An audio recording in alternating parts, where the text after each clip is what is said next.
अस्सलामु अलैकुम प्यारे दोस्तों। याजूज माजूज का वाकया। याजूज माजूज कौन है? दोस्तों, जमाना कदीम में बहुत सी कौमें गुजरी हैं जो जुल्म जाबरियत में अपनी मिसाल खुद थीं और उनकी ताकत और दहशत की बिना पर हर तरफ उन्हीं का सिक्का चलता था। ऐसे ही एक कौम याजूज और माजूज की भी थी। जुल्म जाबरियत की दास्तान रकम करती ये कौम कोई और मखलूक नहीं बल्कि आदम ही की औलाद थी। बाज मुफक्किरीन के मुताबिक यह कौम हजरत नूह अलैहिस्सलाम और आपकी औलाद में से है। हजरत नूह अलैहिस्सलाम के 3 बेटे थे, जिनमें से एक का नाम याफिश था। याफिश के 12 बेटे थे और उनमें से 2 का नाम याजूज और माजूज था। इन्हीं से इनकी नस्लें आगे चली। हजरत जुल्करनैन कौन हैं? इसके अलावा याजूज और माजूज के साथ ही जो अहम नाम ज़ेरे तस्करा आता है वह हजरत जुल्करनैन का है। दोस्तों, हजरत जुल्करनैन के बारे में कहा जाता है कि ये कोई नबी नहीं बल्कि अल्लाह के एक नेक बुजुर्ग बंदे और बादशाह थे, जिनको जुल्करनैन का लक़ब चंद वजूहात की बिना पर दिया गया। एक तो ये कि वो जमीन की 2 इंतहाओं में सफर किया करते थे, यानी मशरिक और मगरिब के दरमियान, और कुछ लोगों के मुताबिक उन्हें यह नाम रोम और पेरिस पर हुक्मरानी के वजह से अता किया गया। बहादुर और ताकतवर बादशाह होने के नाते दुनिया भर के बादशाह इनके ताबे थे और उनके खलेरे भाई यानी हजरत खिज़र अलैहिस्सलाम इनके खास वजीर थे। हजरत जुल्करनैन अक्सर हालत सफर में रहते। इसी दौरान वह ऐसी सल्तनत में पहुँचे जहाँ तुर्क आबाद थे।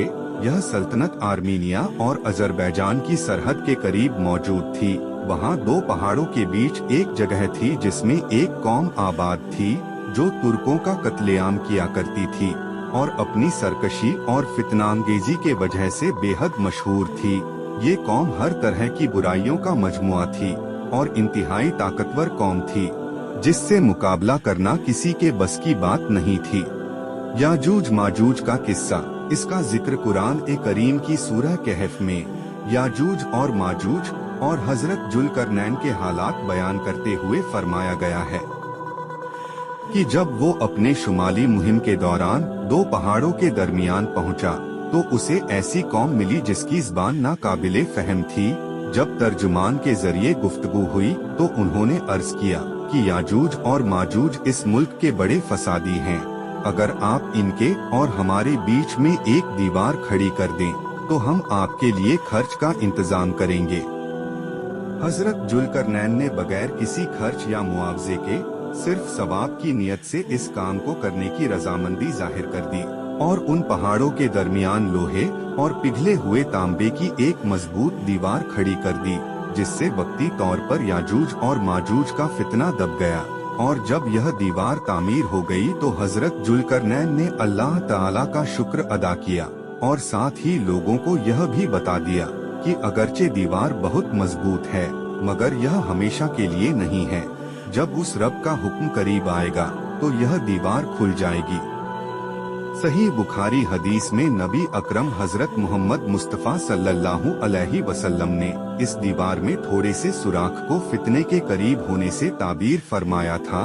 एक और हदीस में आता है कि याजूज और माजूज हर रोज इस दीवार को तोड़ते हैं और कल के लिए छोड़ देते हैं।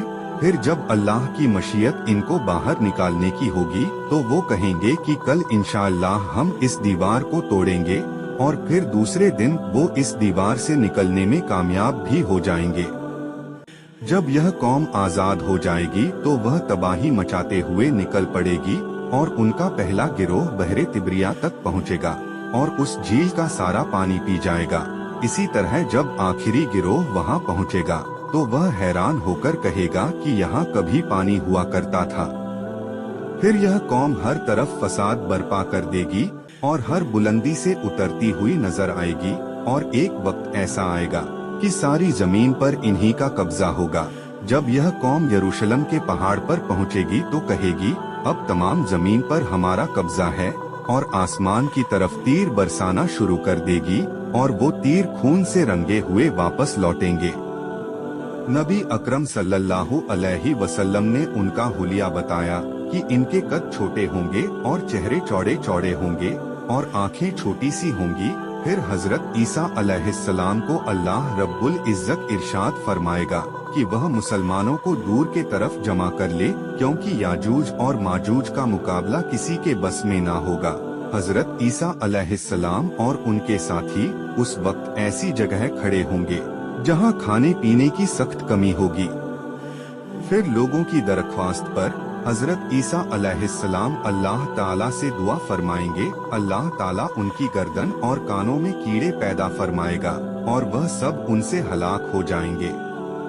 और आलम यह होगा कि हर तरफ उन्हीं की लाशें बिखरी पड़ी होंगी। फिर अल्लाह रब्बुल आलमीन खास किस्म के परिंदों को मुकर्रर करेगा जिनकी गर्दन ऊंटों की तरह होगी और वह उनकी लाशों को उठाकर उस जगह ले जाएंगे जहां पर अल्लाह का हुक्म होगा। फिर तेज बारिश होगी जो सारी जमीन को साफ कर देगी और हर तरफ हरियाली और खुशहाली होगी, और इस तरह याजूज और माजूज का इस दुनिया से खात्मा हो जाएगा। अल्लाह तबारक व ताला हमें और आपको सीधे रास्ते पर चलने की तौफीक अता फरमाए। आमीन।